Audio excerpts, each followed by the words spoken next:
मैं एक सूबेदार किशोर चंद्र माझी सभी कृषक बंधु को मोर नमस्कार। कृषक बंधु आज मोर टॉपिक हम छेली फार्म तो आम करिया किंतु तार बहुत गुड़े रोग अच्छी से रोग को ठीक करने हेले आम निज को निजे जाना दरकार। पर आश्रित हेले केवेल काम सक्सेसफुल हुए से छेली मानकर थनेला रोग जोटा को आम थनर कहती सेटा को इंग्लिश रे कहती फंगल मैस्टाइटिस ताकू केमती आमे भलो करिबा से विषय आज आपण मानकू कहवा जाऊँ डेमो सहित कहबी। वर्तमान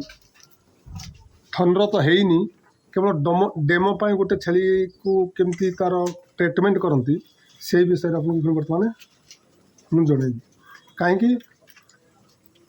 मु जो ट्रीटमेंट विषय कहबी 24 घंटा भितर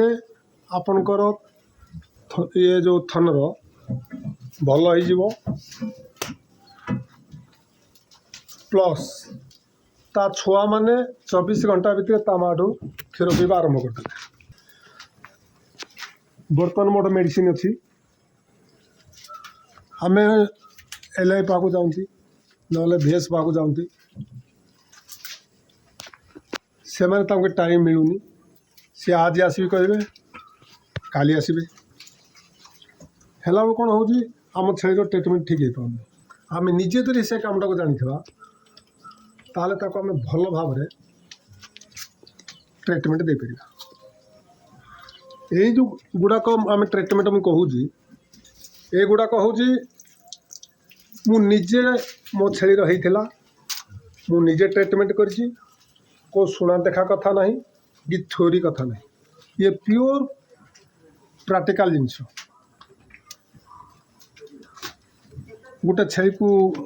हंती काटे मु डेमो पाई ये छेलीटा को रखी बर्तमान आपको देखा ये छेली गोटे कौन हो छुआ दे गोटे निडेल आप ने ये 20 नेले चलो 22 भी नेले चलो से निडलटा को आपण ये सुई देखले ये सुईटा को आप नहीं निडलटा को ये धरवे ये जो थनर है शिरटा को ये धरवे मनकर मनकर थनर है धरवे ये सुईटा को जमी आमर हाथ में गुंदती सेमती आपको टिप टिप टिप टिप कर चारि पाख जाक मारे यहाँ मारला कौन हो तार ब्लड आसो से आप डरबे ये पानी जमी थाए पानी जमी थे से पानी को बाहर को बारखेबा से बाहर को बारखापे आम सुई द्वारा छेद करवा छेद कले तापर से पानीटा तल को थुपिब से पानीटा तल को ब्लड आसो ब्लड सहित पूरा एमती हाथ में पूरा मालिश करेंगे पूरा से तल को पूरा सफा करेंगे एमती मालिश करेंगे दी हाथ जाक दीटा थन मालिश कलापर से ब्लड किसी तले पड़ो तापर ता सहित पानी निकल से पानी गुड़ाक से बैक्टेरिया द्वारा ही हुए कहीं जो आम क्षीर दुईमा से क्षीर आसबनी से बजरिया ही रहे गोटे टाण ही रही शिल भाई ताल आम जो पानीटा को ये पिन मारिदे पानी थुपिब पानी से आप 24 घंटा पर्यंत से पानी तार थप थप कर तले पड़ से पानीटा गला भरे तार देह को हल्का लगे आउ से धीरे धीरे कौन हम आरंभ हो तापाई मेडिसिन अच्छी से मेडिसिन है कौन कहीं बैक्टेरिया तो मेडिसिन निहाती दरकार है आम ताकू एंटीबायोटिक रे इंटासेप 0.5 यहाँ आप समस्ते जानते आकु मारिया आइसोफ्लूट से वेट अनुसार ये बड़ छेली आकु मिनिमम 1.5 ml मारिया कोडेस्टिन 3 ml मेनोलेक्स एटा मेनोलेक्स कैम एटा को आम मारिबा 4 ml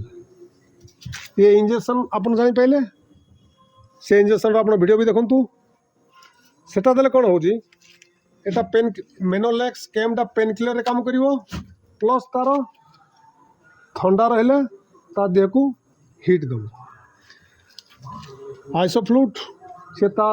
स्टेमिना को बराबर रखिबो से टेम्परेचर को अप होबा को दबनी ना डाउन होबा को दब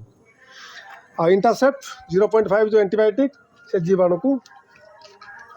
मारिबो एगुड़ा कला इंजेक्शन इंजेक्शन दे सारा पर ताको हम गोटे लेप दवा से हूँ मास्टर लिप आप देखो मास्टर लिप सेटा ट्यूब टाइप अच्छी ताको आम बारके बाहर करवा हाथ में नवा पापुली रे ताको दी पापुली नहीं ता थन रे जोड़ा आम जो छेद करती से गुड़ाक आम सब लगेगा लगेले कौन हो यार काम हो सी पानीटा को भीतर पानीटा को बाहर को सी आउट कर सी झाड़ आकार रे बाहर कहीं आम छेद करदे छेद करने फल अति शीघ्र से पानीटा को बाहर कर जदि आम छेद न करवा सी चमड़ा को गलेब टे सड़ेब तापर पानी बाहर है कौन हो जो ये ट्रीटमेंट टाइम लगे आपन को 10 दिन लगे पारे 15 दिन लगे पारे कौन से VS को आप विषय पचारतु ताको कहबे जे यही जो आमर छेली की थन रही आपड़ केते दिन भितर भल कर